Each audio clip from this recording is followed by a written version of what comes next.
đây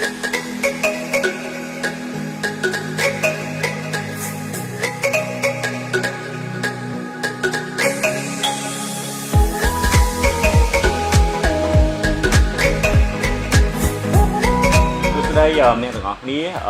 ខ្ញុំឈ្មោះរិទ្ធនៅក្នុងថ្ងៃនេះផងដែរខ្ញុំនឹងធ្វើការបកស្រាយនៅពាក្យកាត់ LGBTIQ+ ជាភាសាខ្មែរមានហេតុផល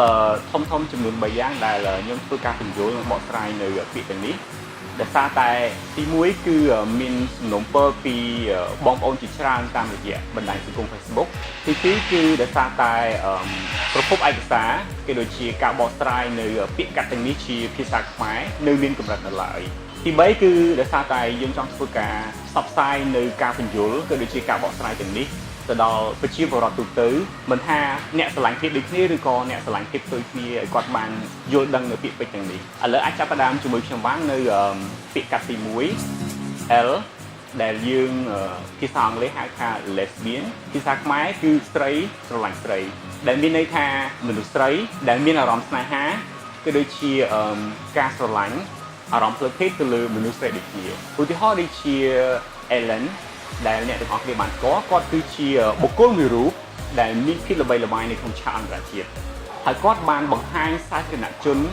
ថាគាត់ជាអ្នកស្រឡាញ់ភេទដូចគ្នានៅក្នុងឆ្នាំ1992អក្សរកាត់ទី2គឺ G ភាសាអង់គ្លេសហៅថា gay ហើយភាសាខ្មែរដែលយើងអត់គួរប្រើទេដែលមានដូចជា J ភាគទី3ខ្ទួយទី2ពាក្យទាំងនេះគឺយើងសំដៅទៅលើក្រុមបរិសុទ្ធដែលមានអារម្មណ៍ស្នេហាការស្រឡាញ់ក៏ដូចជាអារម្មណ៍ផ្លូវភេទទៅលើបរិសុទ្ធដូចគ្នាដែលជាឧទាហរណ៍មានដូចជា Sam Smith ដែលគាត់ជាតារាចម្រៀងលំដាប់ថ្នាក់អន្តរជាតិហើយនៅក្នុងពេលបច្ចុប្បន្នភាពនេះគឺគាត់ទទួលប្រជាប្រិយភាពខ្លាំងមែនទែន Sam Smith បានប្រកាសខ្លួនជាសាធារណៈក្នុងឆ្នាំ2014ថាគាត់គឺជាអ្នកស្រឡាញ់ភេទដូចគ្នាអក្សរកាត់ទី3គឺ B ភាសាអង់គ្លេសហៅថា bisexual ភាសាខ្មែរគឺអ្នកដែលស្រឡាញ់ទាំងពីរភេទទីនេះគឺយើងសំដៅទៅលើក្រុមបុរសឬក៏ស្ត្រីដែលគាត់មានអារម្មណ៍ផ្លូវភេទគឺដូចជាអារម្មណ៍ស្រឡាញ់ទៅលើមនុស្សស្រីផងហើយនិងមនុស្សប្រុសផងឧទាហរណ៍ដូចជា Lady Gaga ដែលគាត់ជាមនុស្សស្រីមានអារម្មណ៍ផ្លូវភេទទៅលើមនុស្សស្រីផងនិងប្រុសផងហើយគាត់ក៏ជាអ្នកគាំទ្រសមាគមអ្នកស្រឡាញ់ភេទដូចគ្នាយ៉ាងសកម្មផងដែរទី2គឺ Zac Efron ដែលគាត់បានប្រកាសជាសាធារណៈថាគាត់ជា bisexual តាមរយៈ Twitter ហើយនិង Instagram ផងដែររបស់ខ្ញុំឲ្យបកស្រាយចាក់ទៅពាក្យ LGB ខ្ញុំពាក្យ T ស្អីគេទៅតាមការស្រាវជ្រាវជាទូទៅគឺវាបែកចេញជាពីរគេហៅថា transgender និង transsexual គេថា transgender transgender គឺសំដៅទៅលើបុរសទៅដូចជានារីដែលអារម្មណ៍របស់គាត់នឹងមិនដូចភេទដែលផ្ដល់ពីកំណើតមកដែលមានដូចជា Mary ដែលគាត់ជាសកម្មជនអ្នកស្រឡាញ់ភេទដូចគ្នាហើយគាត់ក៏ទទួលបាននៅពានរង្វាន់សម្រាប់ការតស៊ូមតិក្នុងប្រទេសអាល្លឺម៉ង់ផងដែរអូខេ transsexual សម្រាប់ transsexual វិញគឺសំដៅទៅលើបុរសឬជានារីដែលអារម្មណ៍របស់គាត់ហ្នឹងគឺវាមិនស្របទៅតាមភេទដែលផ្ដល់ពីកំណើតហើយគាត់បានឆ្លងកាត់ការវះកាត់កែភេទពីបុរសទៅស្ត្រីឬក៏ពីស្ត្រីទៅបុរសអរគុណរដ្ឋមិញរដ្ឋបានជួយបកស្រាយទាក់ទងនឹងពាក្យ LGBT ហើយកន្លងមកបងឃើញពាក្យ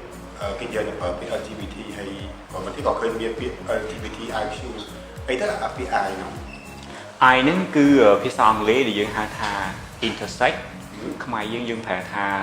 មនុស្សអន្តរភេទដែលយើងសំដៅទៅលើក្រុមមនុស្សដែលមានឬក៏មិនមានអវយវភេទច្បាស់លាស់ឧទាហរណ៍ដូចជាបុរសដែលគាត់មានប្រដាប់ភេទមនុស្សប្រុសដល់ទៅ2ឬក៏គាត់អត់មានពងស្វាឬក៏ប្រភេទក្រុមនារីដែលគាត់អត់មានស្បូវនៃជាដើមឬក៏គាត់មានប្រដាប់ភេទបុរសផងហើយនិងស្ត្រីផងបាទទាំងអស់ហ្នឹងគឺយើងចាត់ចូលជាប្រភេទ intersex ហើយតាមរយៈការស្រាវជ្រាវរបស់ website ដែលយើងមានដាក់នៅខាងក្រោយហ្នឹងគឺមានជាង20ប្រភេទឯណោះមនុស្សអន្តរភេទហ្នឹងបើឃើញនៅមានពាក្យមួយទៀតគឺពាក្យ Q តើពាក្យ Q មានអត្ថន័យមួយដែរសំដៅទៅលើពាក្យ questioning និងពាក្យ queer ដែលពាក្យ questioning គឺយើងសំដៅទៅលើក្រុមមនុស្សដែលស្ថិតក្នុងដំណាក់កាលមួយដែលគាត់កំពុងតែព្យាយាមស្វែងយល់អំពីអត្តសញ្ញាណភេទរបស់ខ្លួនថាគាត់ស្ថិតនៅក្នុង ប្រភេទមួយណាជាប្រភេទgay lesbian bisexual ឬក៏យ៉ាងម៉េច តែពាក្យមួយនេះគេនិយាយថា queer ហ្នឹងតើវាមានអត្ថន័យយ៉ាងម៉េចដែរ ជាការពិតពាក្យ queer ហ្នឹងគឺជា umbrella term មួយគឺឬក៏ជាពាក្យមួយដែលគេប្រើជាទូទៅដែលគេប្រើសម្រាប់គ្របដណ្ដប់ទៅលើពាក្យLGBTIQ ក្នុងសហគមន៍អ្នកស្លាប់គេដូចគ្នា មានន័យថាកាលណាយើងចង់ហៅ queer មានតែយើងហៅគាត់នៅក្នុងចំណោមជា lesbian ជា gay ជា transgender និងជា មានតែគាត់នៅក្នុងចំណោម queer តែម្ដងបាទជាចុងក្រោយគឺ